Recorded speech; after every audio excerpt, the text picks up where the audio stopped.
അച്ഛനൊരു വിഷമവും ഇല്ല, അച്ഛൻ കൂളായിട്ട് നിൽക്കുന്നു. കാരണം നമ്മളാണ് അങ്ങനെ നിർത്തിയത്.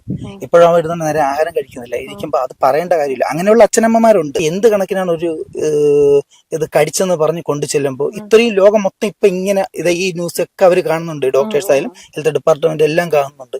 അപ്പൊ കൊണ്ടു ചെല്ലുമ്പോൾ ഇവരെ ഏത് കണക്ക് എന്ത് അർത്ഥത്തിലാണ്, എന്തിന്റെ അടിസ്ഥാനത്തിലാണ് ഒബ്സർവേഷനിൽ വയ്ക്കുന്നത്?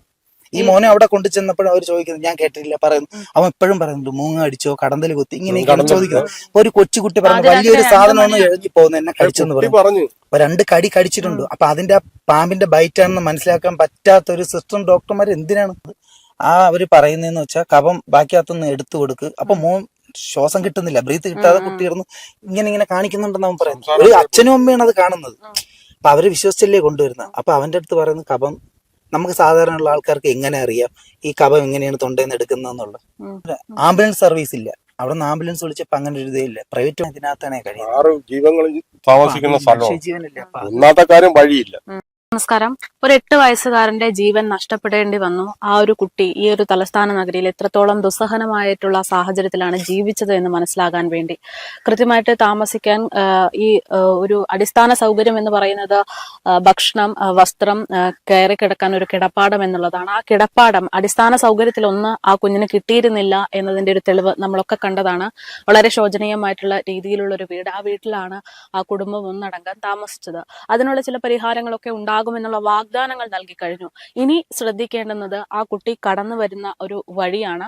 ഏതൊരു വീട്ടുകാർക്കും പ്രധാനപ്പെട്ട പ്രശ്നം എന്ന് പറയുന്നത് വഴിയാണ്. ഇപ്പോൾ നമ്മൾ തന്നെ കയറി വരുമ്പോൾ ഞാൻ വിചാരിക്കും, എന്റെ ക്യാമറാമാനോട് ചോദിക്കുകയാണ് ശരിക്കും വഴി ഏതാണെന്ന് മനസ്സിലാവുന്നില്ല. ഇതാണ് ഇവിടുത്തെ അവസ്ഥ. ഇവിടെ ഇങ്ങനെ ഒരു വഴി ആ വീട്ടുകാർക്കായിട്ടുണ്ടോ? വീട്ടുകാർക്കുള്ള വഴിയാണ് ഇത് അന്ന് ഓട കെട്ടി അവര് സ്ലാബ് ഇടാന്ന് പറഞ്ഞതാണ് പഞ്ചായത്തുകാർ. പക്ഷെ ഇതുവരെ ചെയ്തിട്ടില്ല. അവിടെ വരെ ഇന്റർലോക്ക് ഇട്ട് അവര് നിർത്തിപ്പോയി. അതെന്താ അങ്ങനെ ചോദിച്ചായിരുന്നില്ലേ? പിന്നെ ചോദിച്ചായിരുന്നു. അപ്പൊ പറഞ്ഞു ഉടനെ ചെയ്യും എന്ന് പറഞ്ഞു. ഇന്നും വരെ ഉടനെ ചെയ്തിട്ടില്ല. ഇത് പറഞ്ഞിട്ട് എത്ര കാലമായി? പറഞ്ഞിട്ട് ഇപ്പൊ ഒരു വർഷത്തിൽ കൂടുതലായി. ഒരു വർഷത്തിൽ കൂടുതലായി. ഇന്റർലോക്ക് ഇട്ട സമയത്താണ്. അപ്പൊ ഇവിടെ ഓട വെട്ടാൻ വേണ്ടി എല്ലാം റെഡി ആയതാണ്. പിന്നെ അവരത് ഇട്ടിട്ട് പോയി. ഇലക്ഷൻ സമയത്ത് എന്തെങ്കിലും സംസാരിച്ചിരുന്നോ? ഒന്നും സംസാരിച്ചില്ല. അന്വേഷണം പിന്നെ അവർ വരാനില്ല, നോക്കാനില്ല, ഒന്നും ചെയ്തില്ല. ഇപ്പൊ ഈ സംഭവം നടക്കുമ്പോഴാണ് ഇതെല്ലാം പുറത്തു വരുന്നത്. ഇത് അന്ന് ഓട കെട്ടി കൊടുത്തിരുന്നെങ്കിൽ ഈ ഒരു പ്രശ്നമല്ല, ഇവർക്ക് സുഖമായിട്ട് നടന്നു പോവാം. ഈ വെള്ളം ഇപ്പൊ 2 സൈഡിൽ കൂടെയാണ് പോകുന്നത്. ഈ മഴ പെയ്യുമ്പോൾ വെള്ളം മൊത്തം ഇത് ഇവിടെയാണ് വരുന്നത്. മഴ സമയത്ത് ഇതുവഴി നടന്നു വരാനേ പറ്റില്ല. അതന്നെ, അത് ഇത് കാണുമ്പോ തന്നെ മനസ്സിലാവുന്നത്. മഴ പെയ്ത് കഴിഞ്ഞാൽ മൊത്തം തൊളിയായിരിക്കും. ഇവർക്ക് ഇങ്ങോട്ട് വരാൻ അവർ വളരെ ബുദ്ധിമുട്ടിയാണ് പോണത്. അപ്പോ ഈ സംഭവം നടന്ന ദിവസം മലയാളി വാർത്ത ഇവിടെ വന്നിരുന്നു. ആ സമയത്ത് ഒരുപാട് ആളുകൾ വൈകാരികമായിട്ടാണ് സംസാരിച്ചത്. സ്വാഭാവികമായിട്ടും അവരുടെ സിറ്റുവേഷൻ നമുക്കും മനസ്സിലാവും. പക്ഷെ അവരന്ന് ചോദിച്ചൊരു ചോദ്യമുണ്ട്, നിങ്ങൾ ഇപ്പോഴാണോ വരുന്നത്? ഞങ്ങൾ ഈ ഗതികേടിൽ ജീവിക്കാൻ തുടങ്ങിയിട്ട് ഇത്രയും കാലമായില്ലേ? ഇവരെ സംബന്ധിച്ചിടത്തോളം, കുടുംബത്തിനെ സംബന്ധിച്ചിടത്തോളം ഇവർ ഒരു കാര്യത്തിന് ഇറങ്ങൂല. ഇപ്പൊ നമ്മൾ എന്തെങ്കിലും കാര്യത്തിന് ഇറങ്ങണം. ഇറങ്ങിയെങ്കിൽ മാത്രമേ നമുക്ക് നമ്മളെ ഇത് കിട്ടുള്ളൂ. ഇവിടെ തന്നെ ലൈറ്റ് ഇല്ലായിരുന്നു നേരത്തെ. ഈ പോസ്റ്റ് ഒന്നുമില്ലായിരുന്നു. അവര് ചിമ്മിനി വട്ടത്തിലാണ് കഴിഞ്ഞത്.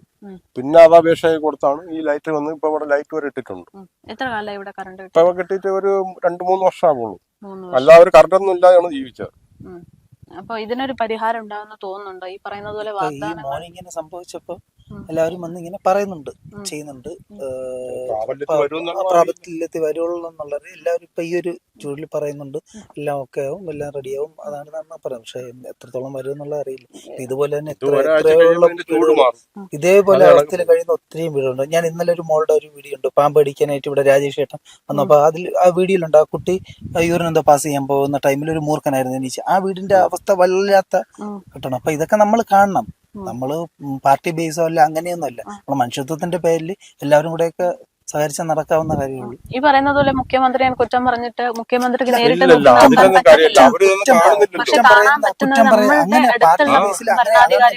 അങ്ങനെ ആ ഒരു രീതിയിലല്ല സംസാരിക്കുന്നത്. നമ്മള് നാട്ടുകാരല്ല, നമ്മുടെ ഒരു മോന് അത് നമുക്കൊക്കെ അറിയാവുള്ള ഇതുണ്ടാവുന്നത് ആ വിഷമം. അപ്പൊ പലരും ചാനലിൽ പറയുന്നുണ്ട്, ഇതൊക്കെ ഒഴിവാക്കേണ്ട കാര്യങ്ങളാണ്. പബ്ലിക് ആയിട്ടിരുന്നുകൊണ്ട് പറയുന്നത് അച്ഛനൊരു വിഷമമില്ല, അതൊക്കെ നമുക്ക് ഒരുപാട് ഫീൽ ചെയ്തു. കാരണം അവൻ എത്ര അനുഭവിച്ചെന്നുള്ളത് നമുക്കേ അറിയുള്ളൂ. അച്ഛനൊരു ഫീലും ഇല്ല, അച്ഛനൊരു വിഷമമില്ല, ഇങ്ങനെയൊക്കെയാണ് പബ്ലിക്കായിട്ട്. അപ്പൊ ഈ പബ്ലിക്കായിട്ട് സോഷ്യൽ മീഡിയയിൽ ഇരുന്ന് വായി തോന്നിയ ദിവസം പറയുന്നത് അതൊക്കെ ഒന്ന് അവസാനിപ്പിക്കാൻ നമ്മളെ ഗവൺമെന്റിന് മുന്നിട്ട് ചെയ്തേ പറ്റുള്ളൂ. ആവശ്യമുള്ള കാര്യങ്ങൾ പറയാം. കുടിവെള്ളം എടുക്കാൻ തന്നെ അല്ല, അവിടെ ഞാൻ ഇത്രയും ദൂരം ചോദിച്ചത് കൊണ്ടുവരാൻ ഇപ്പൊ പ്രാദേശിക നേതാക്കന്മാർക്ക് നമ്മളിലേക്ക് എത്താൻ അത്ര എളുപ്പമാണല്ലോ. പറ്റില്ല. അല്ല, പ്രാദേശിക നേതാക്കന്മാർക്ക് പറ്റും. അല്ല, അവരുടെ കഴിയുന്ന അപ്പൊ ഈ വസ്തുവിന് ഇത്തിരി പ്രശ്നങ്ങളുണ്ടായിരുന്നു. അപ്പൊ ഇവർക്ക് വീടിനുള്ള എല്ലാം റെഡിയായി കിടക്കുകയാണ്. പക്ഷെ അതെന്തോ അങ്ങനെ വസ്തുവിന്റെ എന്തോ ഒരു തർക്കം കാരണം റെഡിയായില്ല. ഇപ്പൊ അടുത്ത മാസം 5-ാം തീയതി എല്ലാം ഓക്കെയാണ്, എല്ലാം റെഡി ആയത്. അപ്പൊ അത് ഇവരെന്തോ സൈൻ ചെയ്യണം. അപ്പൊ കഴിഞ്ഞ മാസം അതൊക്കെ ഇപ്പൊ എല്ലാം ക്ലിയർ ചെയ്തായിരുന്നു. അപ്പൊ ആ വീടിനുള്ള ഇത് ഉടനെ റെഡിയാവും എന്നാണ് പറയുന്നത്. പക്ഷെ ഇങ്ങനെ ഒരു ഇത് സംഭവിച്ചപ്പോ എല്ലാവർക്കും, കാരണം അതുമല്ല ഇവിടെ വന്ന് കാണുന്നവർക്കറിയാം, 2 കുഞ്ഞുങ്ങളെ കൊണ്ട് കിടക്കുന്ന, പിന്നെ 2 പ്രായ ഒരു അമ്മയുണ്ട്, അവന്റെ സഹോദരിയുണ്ട്. അപ്പൊ ഇവരെല്ലാം ഇതിനകത്താണ് കഴിയുന്നത്. 6 ജീവങ്ങൾ താമസിക്കുന്ന സ്ഥലമാണ്. ജീവനല്ലേ. അപ്പൊ ഒന്നാമത്തെ കാര്യം വഴിയില്ല. ഇത് അന്ന് അവര് ഓട കെട്ടി കൊടുത്തിരുന്നെങ്കിൽ സുഖമായിട്ട് അവർക്ക് വരാം. അത് ചെയ്തിട്ടില്ല. പിന്നെ വെള്ളം ഇപ്പൊ പൈപ്പ് ഇട്ടാണ് എടുത്തേക്കണം. ഇപ്പൊ കാരണം അവര് മഴ പെയ്ത് കഴിഞ്ഞാൽ മാത്രം ബുദ്ധിമുട്ടി. മഴ പെയ്ത് കഴിഞ്ഞാൽ വെള്ളം പോലും എടുക്കാൻ പറ്റാൻ വെള്ളമില്ല. ഈ ഓസ് ഫുള്ള് മേടിച്ച് ടാങ്കിനകത്ത് എല്ലാം, എന്നിട്ടും വെള്ളം കറക്റ്റ് ആയിട്ട് വന്നില്ല. അതായിരുന്നു കുറ്റമല്ല. ഇപ്പോഴത്തെ ക്ലൈമറ്റ് ഇത് കൊണ്ടുവന്ന് എന്തെല്ലാം ബുദ്ധിമുട്ടിയാണെന്ന് പറയാൻ നമ്മള് എടുത്തത്. ബുദ്ധിമുട്ട് നമുക്ക് ആണുങ്ങൾക്ക് ബുദ്ധിമുട്ടൊന്നും കുഴപ്പം. പക്ഷെ കുട്ടികൾ, പെൺകുട്ടികൾ അവരുടെ ഇപ്പൊ ഈ ഒരു ഇതങ്ങ് കഴിയും. ഇപ്പൊ എല്ലാവരും ഉള്ളതുകൊണ്ട് അവർക്ക് കുഴപ്പമില്ലാതെ പോകുന്നു. പക്ഷെ നമ്മളൊക്കെ അങ്ങ് പിരിയുമ്പോ അനുഭവിക്കുന്ന അവരാണ്. അപ്പൊ അതിനെന്തെങ്കിലും ഒരു ഇപ്പൊ ഇവർക്കെന്ന് മാത്രമല്ല, ഇങ്ങനെ ഇപ്പൊ പറയുന്നുണ്ട് ദാരിദ്ര്യ വിമുക്ത കേരളം എന്ന്. എന്ത് ദാരിദ്ര്യ വിമുക്ത കേരളം? അങ്ങനെ നമ്മൾ കണ്ണു തുറന്ന് കണ്ട ഒരുപാട്, അതായത് വാർഡിലെ പഞ്ചായത്ത് മെമ്പർ ഇപ്പൊ എല്ലായിടത്തും ഒരേപോലെയാണ് പറയുന്നത്. അവരിത് കണ്ട് അധികൃതരെ അറിയിക്കേണ്ട കാര്യം ഉണ്ട് തന്നെയാണ്. കാരണം ഇങ്ങനെ കഴിയുന്ന കുട്ടികൾ, കാരണം അവന്റെ ഒരാളുടെ വരുമാനത്തിലാണ് ഈ വീട് പോകുന്നത്. കാരണം നമ്മൾ ഒത്ത് വർക്ക് ചെയ്യുന്നതിന്, എന്റെ കടയിൽ അവൻ സ്റ്റാഫാണ് വർഷങ്ങളായിട്ട് അവന്റെ ചെറുപ്രായം മുതൽ നമ്മൾ എങ്ങനെ പോയാലും ഒരു 10-20 വർഷത്തോണ്ടുള്ള നമ്മൾ അടുപ്പമാണ്. അപ്പൊ എനിക്ക് എല്ലാ കാര്യങ്ങളും അറിയാം. അപ്പൊ അവന്റെ ഒറ്റൊരുത്തന്റെ ആളിന്റെ ഇതിലാണ് ഇതെല്ലാം പോകുന്നത്. ഒരാള് വർക്കിന് പോയി കഴിഞ്ഞ ഒരു അലുമിനിയം ഫാബ്രിക്കേഷന്റെ വർക്കാണ്. അപ്പൊ എന്തുമാത്രം ബുദ്ധിമുട്ട്. ഈ കുട്ടികളുടെ കാര്യം നോക്കണം, അതിന്റെ ഇടയിൽ ഇത് നോക്കണം, പഠിപ്പിക്കണം, ഇത്രയും കാര്യങ്ങൾ നോക്കുന്നത്. ബാക്കിയുള്ളതൊന്നിനും അവന് ടൈം കിട്ടൂല. അവരുടെ അന്നത്തിനുള്ള വഴിക്ക് പോകും. അവൻ ബാക്കിയുള്ള ഇതിന് ഇറങ്ങാൻ പറ്റും. അപ്പൊ നമ്മള് പൊതുപ്രവർത്തകരും എല്ലാവരും തന്നെ, പൊതുപ്രവർത്തകര് മാത്രം ഞാൻ പറയുന്നില്ല, കുറച്ച് ചെറുപ്പക്കാര് ഏത് പ്രശ്നത്തിനായാലും മുന്നിട്ട് ഇറങ്ങിയാലേ പറ്റൂ. ഇത് ഇവിടെ നിന്നല്ല, ഏത് ഭാഗത്തായാലും 10 ചെറുപ്പക്കാർ ഇറങ്ങി അതിന് വേണ്ടുന്നത്. അത് വേറെ പ്രശ്നമോ കാര്യത്തിനല്ല, അത് ചെയ്യണം. ഇങ്ങനെയുള്ള കാര്യങ്ങൾക്ക് ഒരു പരിഹാരം തീർച്ചയായിട്ടും. ഇപ്പൊ ചേട്ടൻ പറഞ്ഞത് കൊണ്ട് ചോദിക്കുകയാണ്, ഈ അച്ഛനൊരു ഒരു സങ്കടമില്ല എന്നുള്ള തരത്തിൽ പ്രചാരണങ്ങളൊക്കെ വരുന്നുണ്ടല്ലോ. ഈ കുഞ്ഞിന്റെ എല്ലാ കാര്യങ്ങൾക്കും അച്ഛൻ തന്നെയായിരുന്നല്ലോ ഈ അവൻ എല്ലാ കാര്യത്തിലും. അത് മാത്രമല്ല, അവൻ നിന്നും കിട്ടും. അപ്പൊ നമ്മളെല്ലാവരും, അവന്റെ സുഹൃത്തുക്കളായ നമ്മൾ ഈ ഇത്രയും നമ്മളെല്ലാവരും സപ്പോർട്ട് ഇടാൻ, നീ ഇതായിപ്പോലും നമുക്ക് പോകാനുള്ള പോയി പറഞ്ഞിട്ട് കാര്യമില്ല, വിട് എന്നും പറഞ്ഞ് അവനെ സപ്പോർട്ട് ചെയ്യും. അപ്പൊ നമ്മളാണ് അവന്റെ വിഷമം കാണുന്നത്. നമ്മളടുത്ത് അവനത് കാണിക്കാൻ പറ്റും. അവന്റെ ഭാര്യയ്ക്ക് ഇന്നലെ കുട്ടിക്ക് ആസ്മയുള്ളതാണ്. അവക്ക് അത്രയും മാനസികമായിട്ട് പ്രശ്നമുണ്ട്. ആസ്മ കൂടി അവക്ക് ആകെ ഓർമ്മക്കേടുണ്ടായി ഹോസ്പിറ്റലിൽ എടുത്തു. അപ്പൊ അതെല്ലാം അവനാണ് തരണം ചെയ്യുന്നത്. അപ്പൊ പറയുന്നവർക്ക് എന്തും പറയാം. അപ്പൊ മെയിൻ ആയിട്ടെന്ന് പറഞ്ഞാൽ നമുക്കൊന്നൊക്കെ അത് ഫീൽ ചെയ്ത കാര്യമാണ്. പബ്ലിക്കായിട്ട് നമ്മൾ കയറി ആരെങ്കിലും എന്തെങ്കിലും പറഞ്ഞാൽ അതിന്റെ ഒരു സ്ത്രീ ആണെങ്കിൽ അതിനെതിരെ കേസായി അവർക്ക് എന്തും പറയാന്നുള്ളത്. ഒരു സ്ത്രീയാണ് പറഞ്ഞിരിക്കുന്നത്. അവര് വന്ന് കണ്ടിട്ടില്ല എന്താണെന്നുള്ളത്. അച്ഛനൊരു വിഷമവും ഇല്ല, അച്ഛൻ കൂളായിട്ട് നിൽക്കുന്നത്. കാരണം നമ്മളാണ് അങ്ങനെ നിർത്തിയത്. ഇപ്പോഴും അവൻ ഇരുന്ന് നേരെ ആഹാരം കഴിക്കുന്നില്ല. ഇരിക്കുമ്പോ അത് പറയേണ്ട കാര്യമില്ല. അങ്ങനെയുള്ള അച്ഛനമ്മമാരുണ്ട്, ഇന്നുണ്ട്. അങ്ങനത്തെ സമൂഹത്തിൽ തന്നെയാണ് നമ്മൾ ജീവിക്കുന്നത്. പക്ഷെ കാണാത്ത ഒരാളിനെ ഒരിക്കലും നമ്മൾ കേൾക്കാത്ത കാര്യം പറയരുതായിരുന്നു. അപ്പൊ അവൻ അറിഞ്ഞു. അപ്പൊ അവൻ എന്തുമാത്രം നമ്മൾ പറഞ്ഞു ഇങ്ങനെ കുറെ എണ്ണം ഉണ്ട്, അത് വിടെന്നും പറഞ്ഞ് നമ്മൾ സപ്പോർട്ട് ചെയ്യുന്നു. ആഹാരം കഴിക്കുന്നില്ല, കൂടെ ഇരുന്ന് നമ്മൾ ഇരിക്കുമ്പോൾ മാത്രമല്ല. അതൊക്കെ വന്ന് കണ്ടാലേ അറിയാം. വന്ന് കണ്ടതിന് ശേഷം പറയട്ടെ, കുഴപ്പമില്ല. ഞാൻ സംസാരിക്കുമ്പോഴും പുള്ളിക്ക് നമ്മളടുത്ത് ബുദ്ധിമുട്ട് നമ്മൾ വേറെ വെറുപ്പുണ്ടോ ഇതോ കൊണ്ടോ പറയുന്നില്ല. അവനത് പറയുന്നതോറും പിന്നെ അവന്റെ ആ മോൻ പറഞ്ഞൊരു വാക്കാണ്. അവൻ ഇന്നലെ അത് പറഞ്ഞ കാര്യം നമുക്കും അത് ഫീൽ ചെയ്യും. കാരണം അന്ന് രാത്രി കിടക്കുമ്പോഴും പറഞ്ഞു, അച്ഛൻ നമുക്ക് ഞാൻ ബക്കി വെച്ചാ വീട് 2 നില വീട് വെക്കും. അപ്പൊ അത് പറഞ്ഞാണ് അവൻ കരുതുന്നത്. 2 നില വീട് നമ്മൾ വെക്കും, എനിക്കും അച്ഛനും മുകളിൽ കിടക്കാൻ, ബാക്കിയുള്ളത് ഇത് പറഞ്ഞാണ് മോൻ കിടന്നുറങ്ങി. അപ്പൊ അതൊക്കെ നമുക്ക് മക്കളൊക്കെ ഉള്ളേനെ കുട്ടി. അപ്പൊ നമുക്ക് പറ്റൂല, അത് കാണാനേ മനുഷ്യത്വത്തിന്റെ വലുതൊന്നും പറ്റൂല.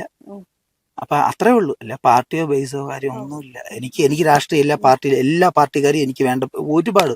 ഈ BJP ആയാലും കമ്മ്യൂണിസ്റ്റ് ആയാലും കോൺഗ്രസ് ആയാലും എല്ലാവരും നമുക്ക് വേണ്ടപ്പെട്ടവരേ ഉള്ളൂ. അല്ല എനിക്ക് പാർട്ടി നല്ല ചെയ്യുന്നത് നല്ലതെന്ന് തന്നെ പറയണം. നല്ലത് ചെയ്തു കഴിഞ്ഞാലേ നല്ലതെന്ന് പറയാം. ഇല്ലാതെ ആരും സപ്പോർട്ട് ചെയ്യേണ്ട കാര്യമില്ല. അപ്പൊ മനുഷ്യത്വത്തിന്റെ പേരിൽ ഇവിടെ നിന്നല്ല, ഇനി എവിടെ ആയാലും. പിന്നെ ഈ ഹോസ്പിറ്റലുകളുടെ കാര്യം, നമ്മൾ ചിറയൻകീഴ് ഹോസ്പിറ്റലിൽ കൊണ്ടുപോകുന്ന കാര്യം അത് പറഞ്ഞിട്ടുണ്ടായിരുന്നു. ഞാനില്ല, അവൻ അച്ഛനും അമ്മയും കൂടെ കൊണ്ടുപോയതാണ്. അപ്പൊ അവർക്ക് അപ്പോഴത്തെ മാനസികാവസ്ഥ അവർക്കറിയാം. നമ്മളിപ്പോ ഒരു താലൂക്ക് ഹോസ്പിറ്റൽ ഇവിടെ ഈ കടയ്ക്കാവൂർ ചിറയൻകീഴ് വക്കം ഇവിടെ എത്രയും ആശ്രയിക്കുന്ന ഒരു ഹോസ്പിറ്റലാണിത്. അവിടെ കൊണ്ടു ചെല്ലുമ്പോൾ അവിടെ ഡ്യൂട്ടിയിലിരിക്കുന്ന ആരോ എന്തോ നമുക്കറിയില്ല. ഡോക്ടറായാലും നഴ്സായാലും ഒരു പാമ്പ് കടിച്ച ഇപ്പൊ വാവ സുരേഷ് ഇട്ടം വന്നിട്ട് കാര്യം പറയുന്നുണ്ട്.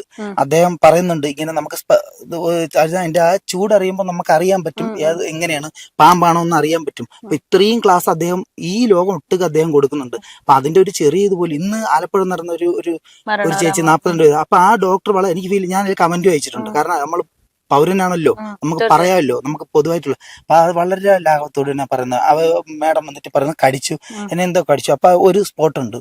പക്ഷെ അവര് അതിന് 5 മിനിറ്റുള്ളിലാണ് അവരെത്തി അവിടെ തൊട്ടടുത്ത് ഹോസ്പിറ്റൽ ഉണ്ട്. അപ്പൊ ആ പറയുന്നതെന്ന് പറഞ്ഞാൽ ഡോക്ടർ വളരെ കൂളായിട്ടാണ് പറയുന്നത്. അവര് വന്നപ്പോ അവർക്ക് ശാരീരികമായിട്ടൊരു അസ്വസ്ഥത ഉണ്ടായില്ല. ബ്ലഡ് ടെസ്റ്റ് ചെയ്തപ്പോ ഒരു കുഴപ്പമില്ല. അങ്ങനെ അവരെ ഒബ്സർവേഷനിൽ വച്ചു എന്നാണ് പറയുന്നത്.